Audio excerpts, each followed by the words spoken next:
A town where everyone smiles, where no one questions, where life is perfect. But Carol knows the truth. Something is wrong. Very wrong.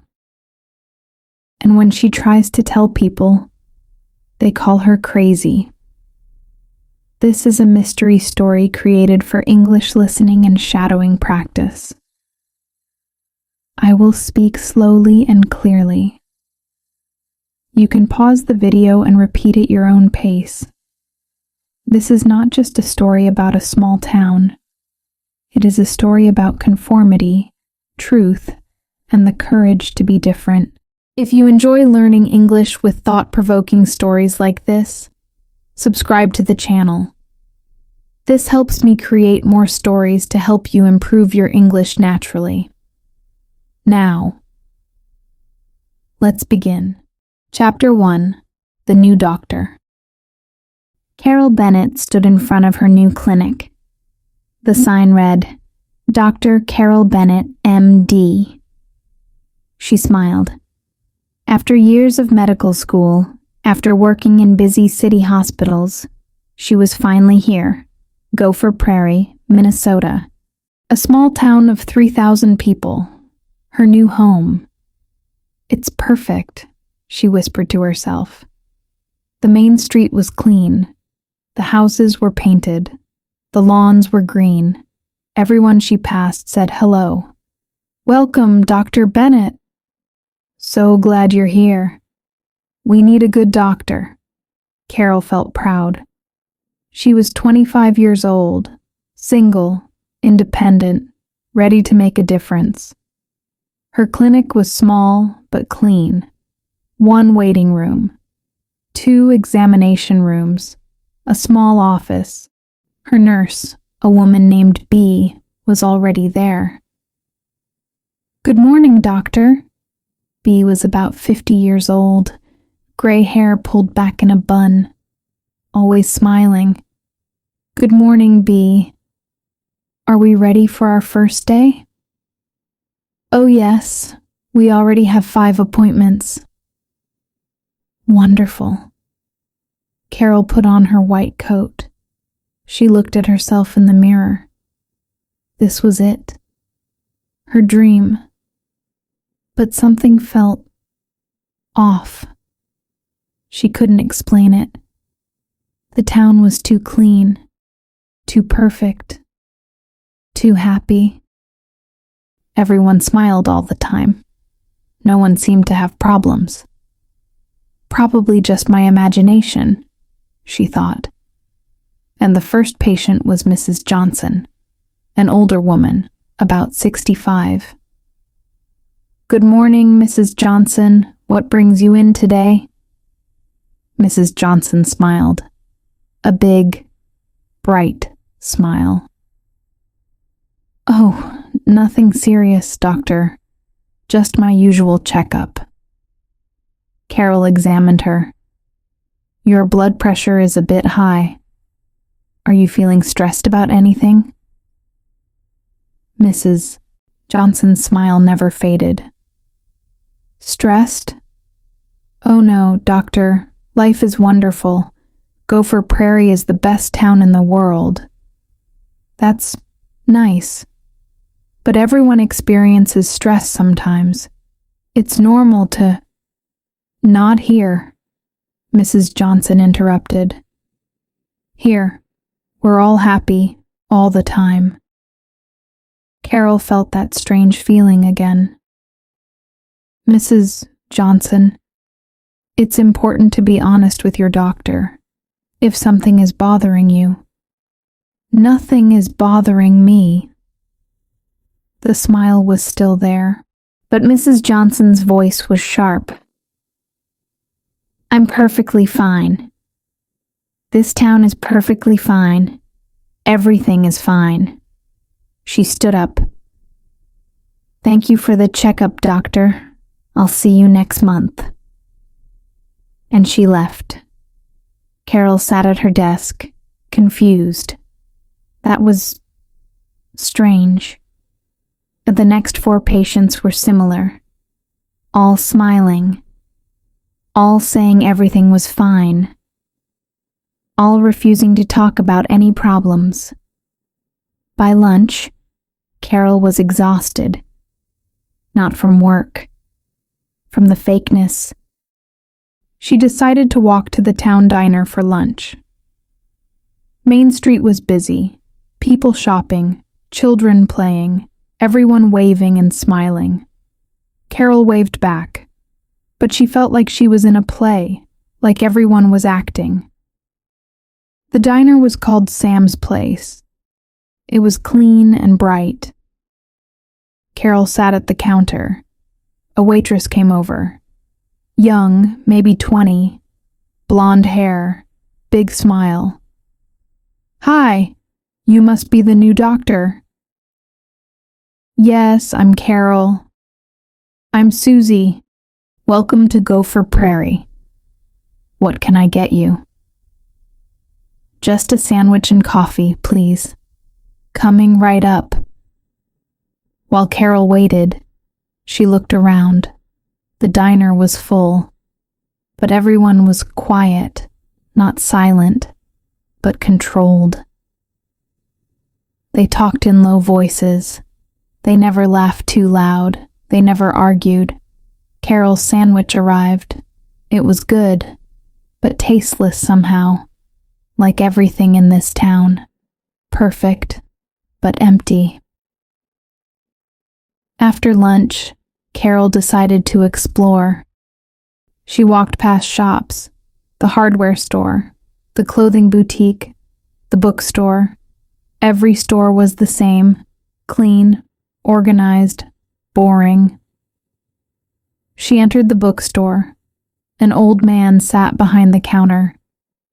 He looked up when she entered. Unlike everyone else, he wasn't smiling. "Can I help you?" he asked. "Just looking, thank you." Carol browsed the shelves. Romance novels, cookbooks, gardening guides. Nothing interesting, nothing challenging. "Excuse me," Carol said to the old man. "Do you have any books on history or philosophy or science?" The man frowned. "Why would you want those?" Carol was surprised. "Because I enjoy reading. I enjoy learning. People here don't read those kinds of books. We have everything we need. But don't you think... I think you should be careful, doctor." The old man's voice was low. "This town doesn't like people who ask too many questions." Carol felt a chill. "What do you mean?" "I mean, conform, smile, be happy, don't make waves." "Or what?" The old man didn't answer. He just looked at her. And for the first time, Carol felt afraid. What is this town hiding? Keep watching. Chapter 2. The Town Meeting. That evening, there was a town meeting. Carol decided to go. She wanted to understand this place. The meeting was held in the town hall, a large white building in the center of Main Street. Carol arrived at 7 o'clock. The hall was full, every seat taken. Carol found a spot in the back. The mayor, a man named Dave Dyer, stood at the front. He was about 50, round face, always smiling. "Good evening, everyone." "Good evening, Mayor," everyone replied in unison. Carol felt like she was in a cult. "We have wonderful news," the mayor continued. "Our town has been voted the happiest town in Minnesota." Everyone applauded. "This is because we work together, we support each other, we follow the rules, and most importantly, we don't question the way things are." Carol's stomach turned. Don't question. We have a new member of our community, the mayor said, looking directly at Carol. Dr. Carol Bennett. Stand up, doctor. Carol stood slowly. Everyone turned to look at her, all smiling, all staring. Welcome, Dr. Bennett, the mayor said. We're happy to have you here. I hope you'll fit in well. This town has rules, expectations. We value conformity, unity, agreement. I trust you understand. It wasn't a question. It was a warning. Carol sat down, her heart pounding. After the meeting, people gathered outside. Carol tried to leave quickly, but a woman stopped her. Dr. Bennett? Carol turned. The woman was about 30, dark hair, tired eyes. Unlike everyone else, she looked sad. Yes? I'm Linda. Can we talk? Privately. Carol nodded. They walked away from the crowd, toward a small park. What's wrong? Carol asked. Linda looked around nervously. I need help, but I can't talk about it here. Can you come to my house tomorrow, after dark? Why after dark? Because they watch, always watching. Please. I'm desperate. Carol saw real fear in Linda's eyes. Okay, give me your address. Linda scribbled it on a piece of paper. Don't tell anyone. Not B. Not anyone. I won't. Linda walked away quickly. Carol looked at the address. 315 Oak Street. She put it in her pocket. That night, Carol couldn't sleep. She thought about the bookstore owner, the mayor's warning, Linda's fear. Something was very wrong in Gopher Prairie. But what? The next morning at the clinic, Carol asked B, How long have you lived here? My whole life, B said cheerfully. Have you ever wanted to leave? B's smile faltered. Just for a second. Leave? Why would I leave? This is the best town in the world. But don't you ever want more? Something different? B's smile hardened. Dr. Bennett, I think you need to understand something. This town works because we all agree. We all want the same things. We all follow the same rules. People who don't, well, they don't stay long. What does that mean? It means you should be careful, very careful. B walked away. Carol sat at her desk, shaking. She was starting to understand.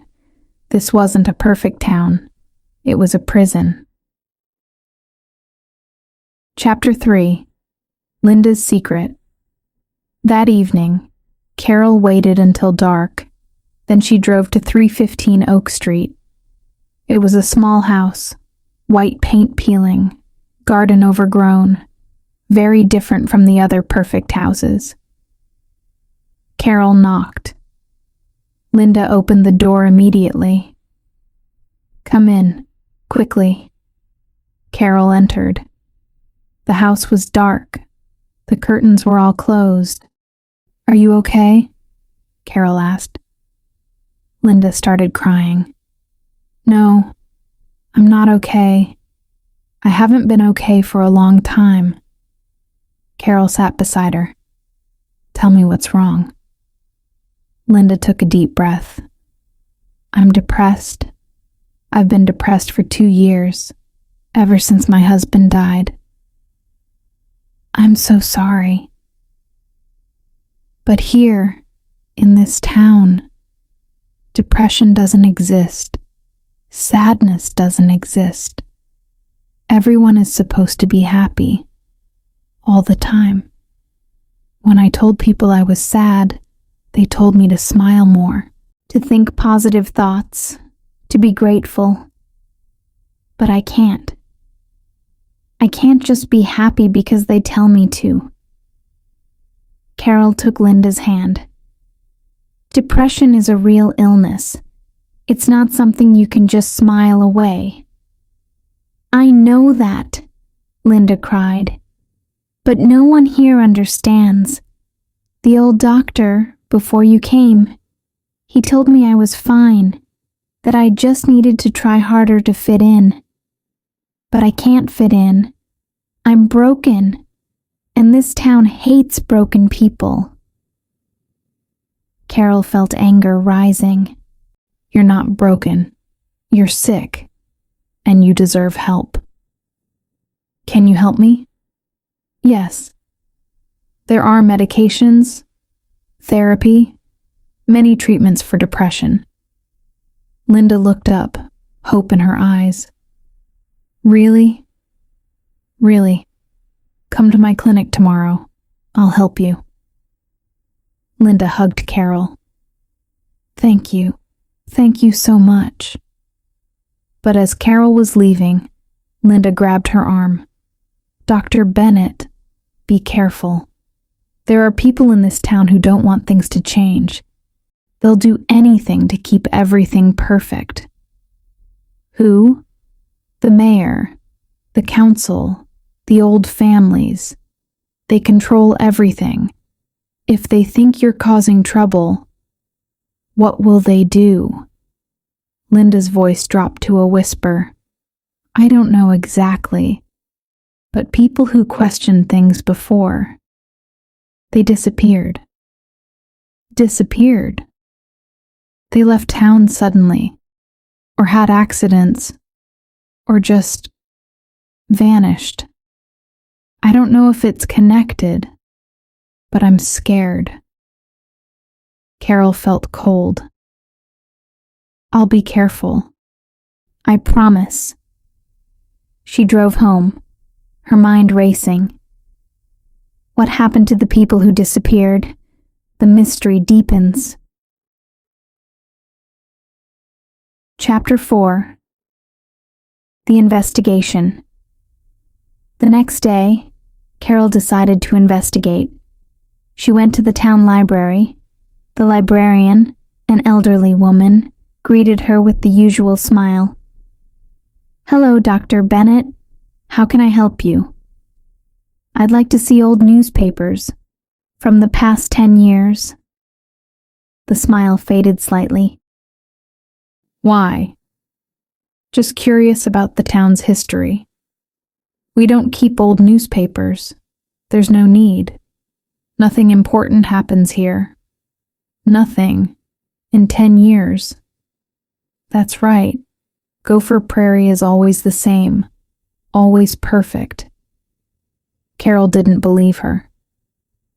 Thank you anyway. She left the library and went to the town hall. Public records should be available there. She found the records office. A young man sat at a desk.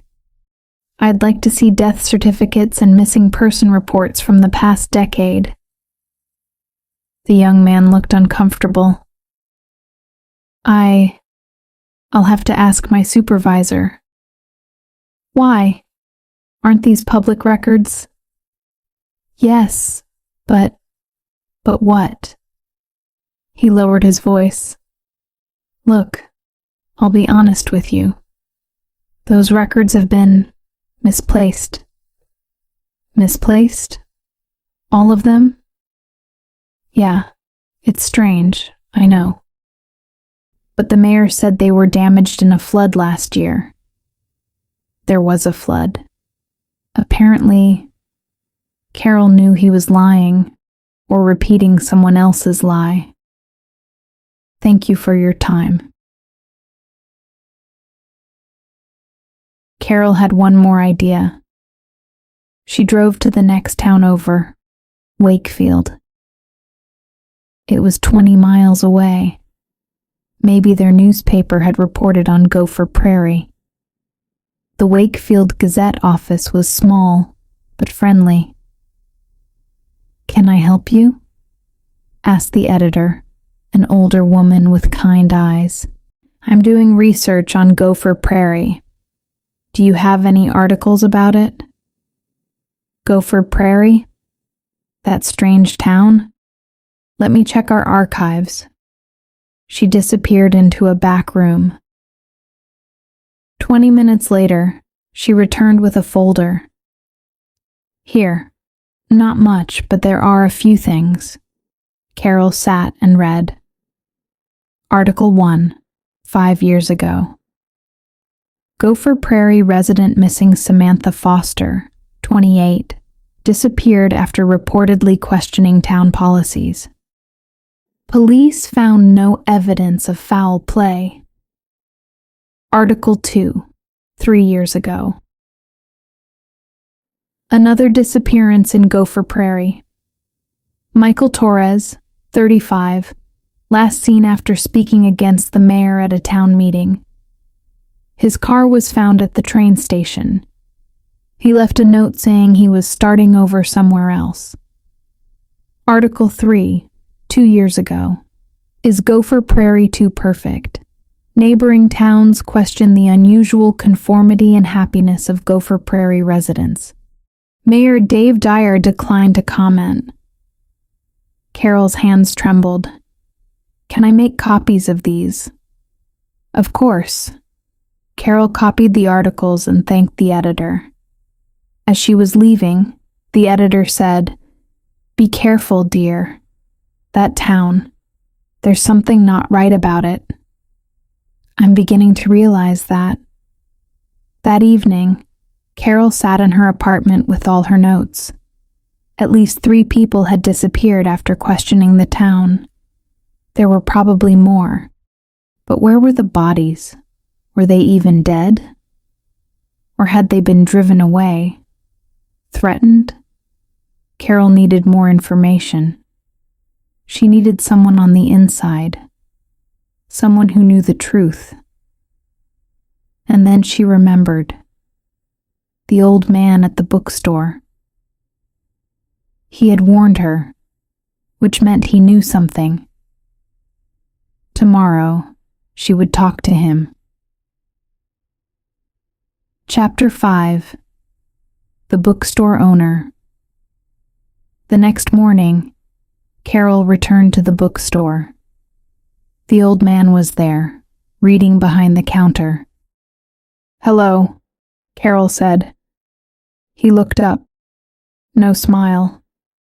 "You came back. I need to talk to you." He glanced at the door. "Not here. Too many ears. Come back at closing time, 6 o'clock. Use the back door." Carol nodded. At 6 o'clock, Carol went to the alley behind the bookstore. The back door was unlocked. She entered. The old man was waiting. "Lock it," he said. She did. They sat in the dim back room, surrounded by boxes of books. "My name is Arthur," he said. "I'm Carol. I know who you are. The question is, do you know what you're getting into?" "I think so. People who question this town disappear." Arthur nodded. "That's part of it. But it's deeper than that. Tell me." Arthur took a deep breath. Gopher Prairie wasn't always like this. 20 years ago, it was a normal town. People had problems. People disagreed. People were human. Then the mayor came to power. Dave Dyer. He had a vision. A perfect town. No crime, no conflict, no problems. And he made it happen. How? Through control. Social control. If you don't conform, you're labeled as troublemaker. Your neighbors report you. Your business fails. Your friends abandon you. Eventually, you have two choices: conform or leave. And those who don't leave? Arthur's face darkened. I don't know. Some have died in accidents. Some just vanished.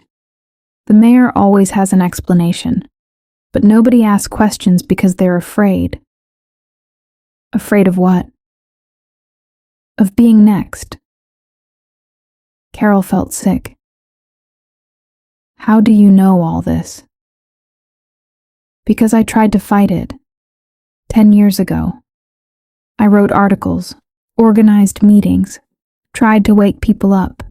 They destroyed my business. They destroyed my reputation. My wife left me. My children won't speak to me. I stayed because I'm too old to start over. And because someone needs to remember what this town used to be. Carol looked at Arthur with respect. We have to do something. Dr. Bennett, you've been here less than a week. You don't understand what you're up against. Then help me understand. Help me fight. Arthur studied her face. You're brave. Or foolish. Maybe both.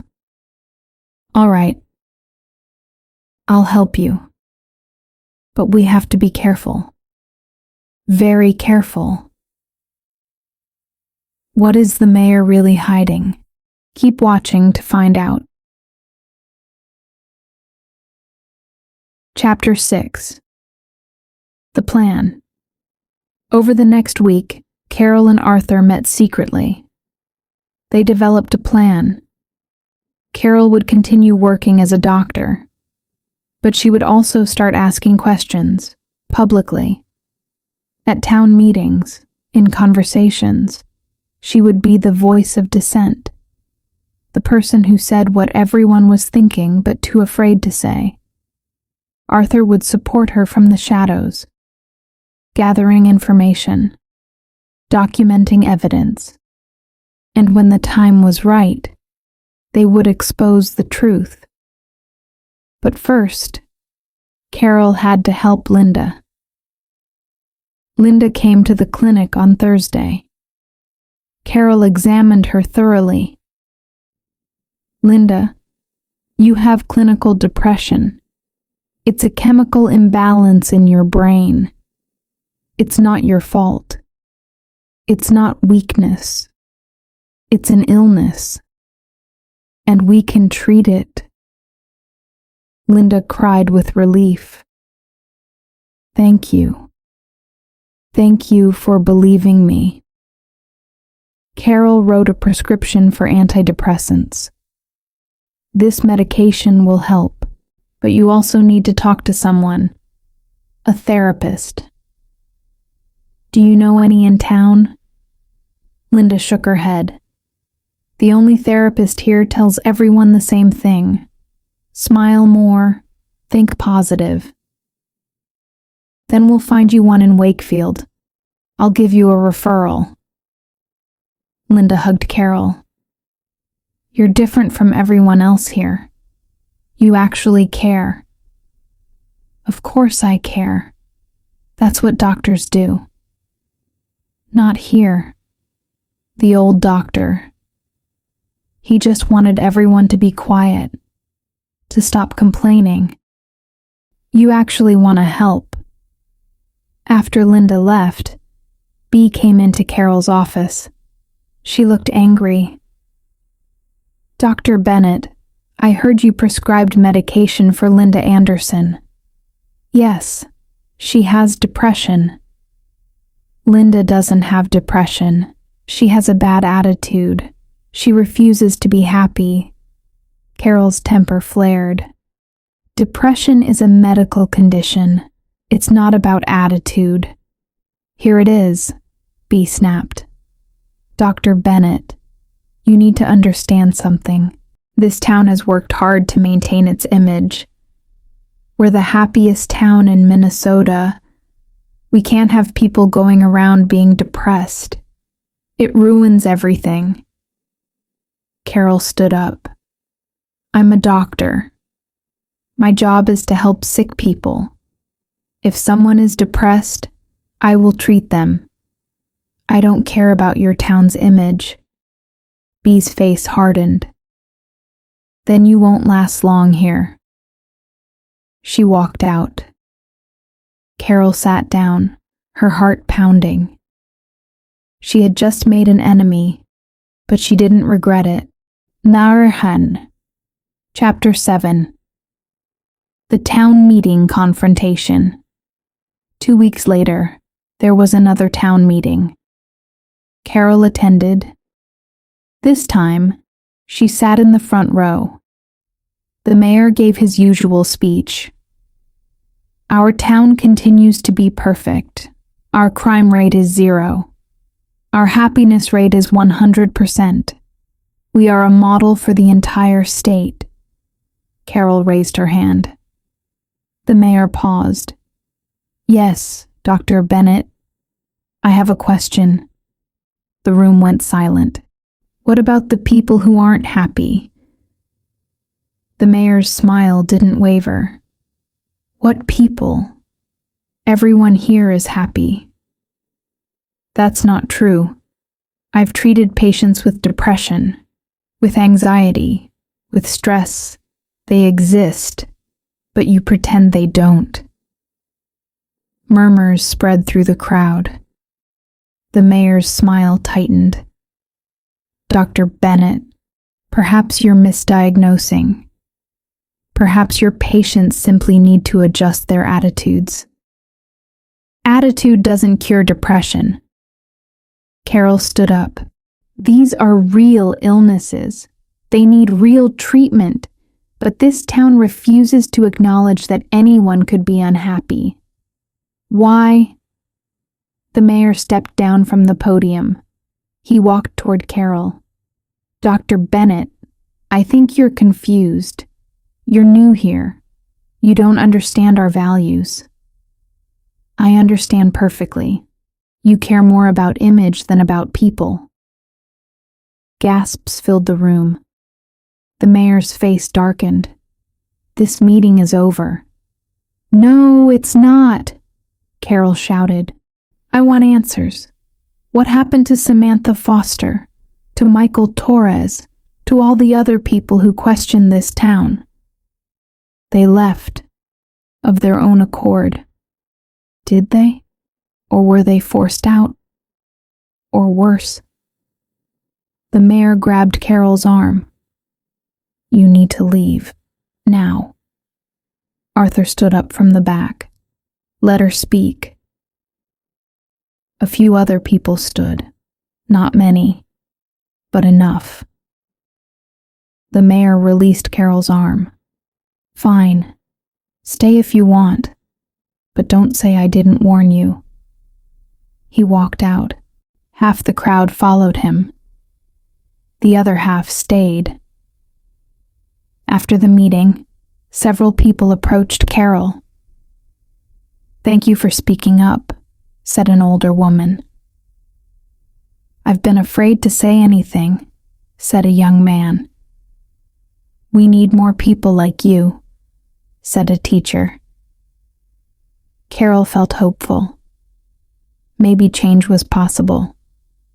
But as she walked to her car, she saw something. A note on her windshield. She picked it up. It read, Leave Gopher Prairie, or you'll regret it. Carol's hands shook, but she didn't leave. Will Carol survive what comes next? Don't stop watching. Chapter 8. The Threat. The threats continued. Notes on her car, hang-up phone calls. Someone painted "Go away" on her clinic door. Bee quit. Carol had to run the clinic alone. Fewer patients came. The ones who did were the brave ones, the ones who wanted real help. Carol treated them all. She prescribed medication for depression. She referred patients to therapists in other towns. She told the truth about mental health. And slowly, things began to change. Linda got better. After 2 months on medication, she smiled. A real smile. "I feel like myself again," she told Carol. "The clouds have lifted. I can breathe. I'm so glad. It's because of you. You saved my life." Carol hugged her. "You saved your own life. You asked for help." That took courage. But the mayor wasn't finished. One day, Carol received a letter from the State Medical Board. "Dear Dr. Bennett, we have received complaints about your medical practice.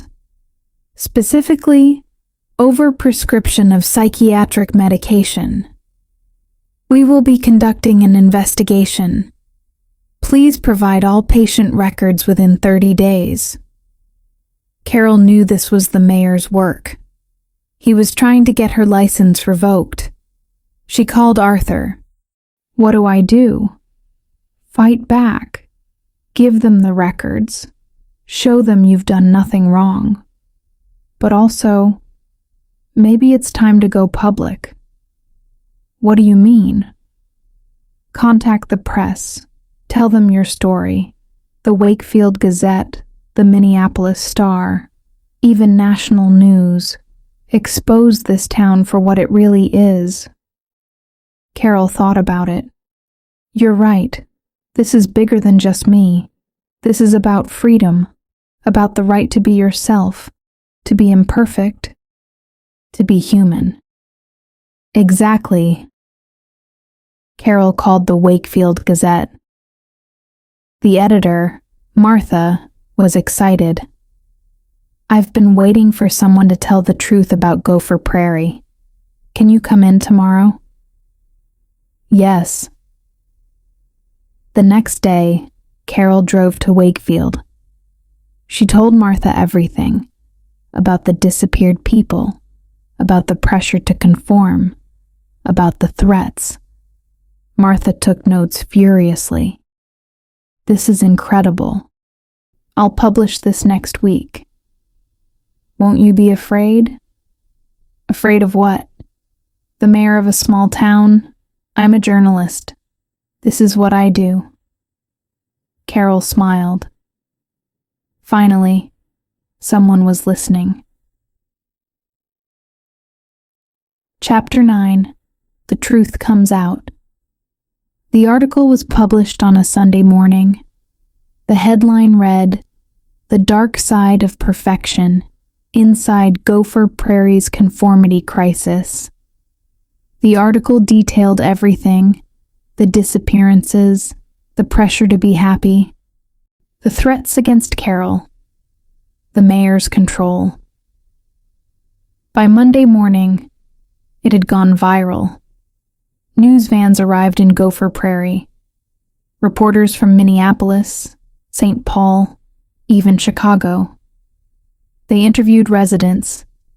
Some defended the town. "It's not that bad. The doctor is exaggerating." But others finally spoke up. "I've been afraid to be myself here. My son left because he didn't fit in. I've been miserable for years." The mayor refused to comment, but the damage was done. The State Medical Board dropped their investigation. They saw the article. They understood what was happening. Carol's license was safe. More patients came to her clinic, not just from Gopher Prairie, from neighboring towns too. People who had been suffering in silence, people who needed help. Carol hired a new nurse, a kind woman from Wakefield who believed in real medicine. The clinic thrived, but the town itself changed slowly. Some people left, Families who realized they didn't have to pretend anymore. Others stayed, but stopped smiling all the time. They allowed themselves to be sad, to be angry, to be human. The mayor was voted out in the next election. A new mayor took his place, someone who believed in diversity, in acceptance, in truth. Chapter 10. 1 year later. 1 year after the article, Carol stood on Main Street.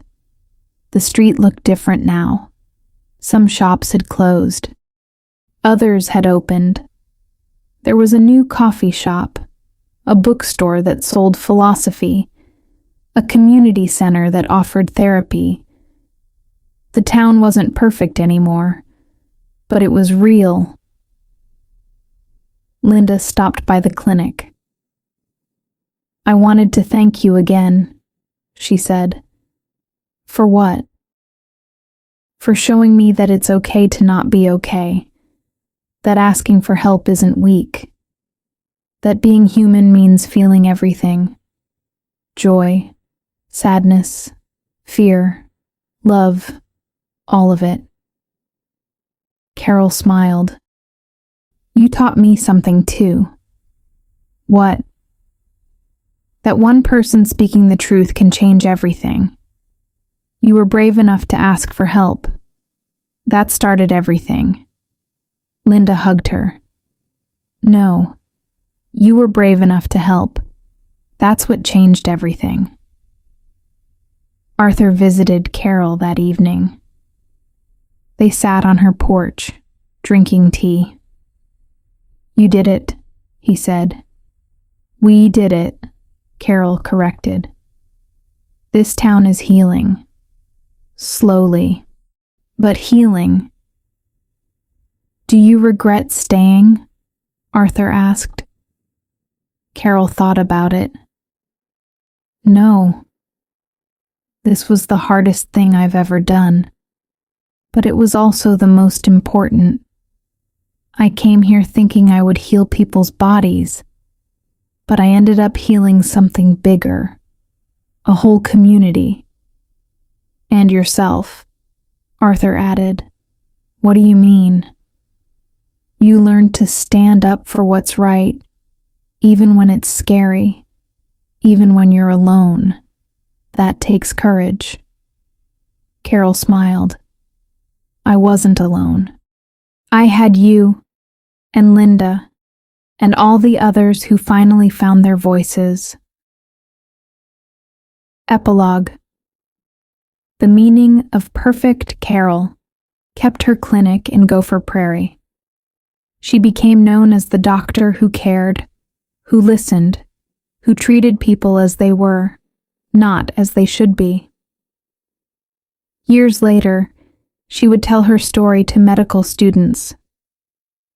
"Perfection is a lie," she would say. "No person is perfect. No town is perfect. No life is perfect. And that's okay, because being human means being flawed, making mistakes, feeling pain, and growing from it. When we pretend to be perfect, we lose our humanity. We become masks, smiles with nothing behind them. But when we accept our imperfections, we become real. We connect with others. We help each other. We heal." The students would listen, amazed, and some would ask, "But Dr. Bennett, aren't you afraid of being imperfect?" And she would smile, a real smile, not forced, not fake, but genuine. "Every day," she would say. "But I've learned that being afraid and doing the right thing anyway, that's what courage is. And courage is more important than perfection." Final message. Thank you for listening to this story. The moral is powerful and timeless. Conformity kills the soul. Truth sets us free. And courage means being yourself, even when the world wants you to be someone else. Carol could have stayed silent. She could have accepted the town's rules, made her life easier. But she chose truth over comfort. She chose compassion over conformity. And because of that choice, an entire town was freed from the prison of perfection. In our own lives, we face pressure to conform, to hide our struggles, to pretend we're happy when we're not, to fit in rather than stand out. But this story reminds us, it's okay to be imperfect. It's okay to struggle. It's okay to be different. In fact, it's beautiful. Practical English you learned in this story. How to talk about emotions: happy, sad, afraid, angry. How to describe medical conditions. How to express disagreement politely. How to stand up for what you believe. Family vocabulary: husband, wife, children, community. Professional vocabulary: doctor, nurse, clinic, mayor, journalist. These are useful phrases for real conversations. I hope this story helped you practice your English while also touching your heart. If you enjoyed this story, please subscribe to the channel. Share it with someone who is learning English. And leave a comment. Have you ever felt pressure to be perfect? What did you do? Thank you for watching. And remember, your imperfections make you human. Your courage makes you extraordinary. See you in the next story.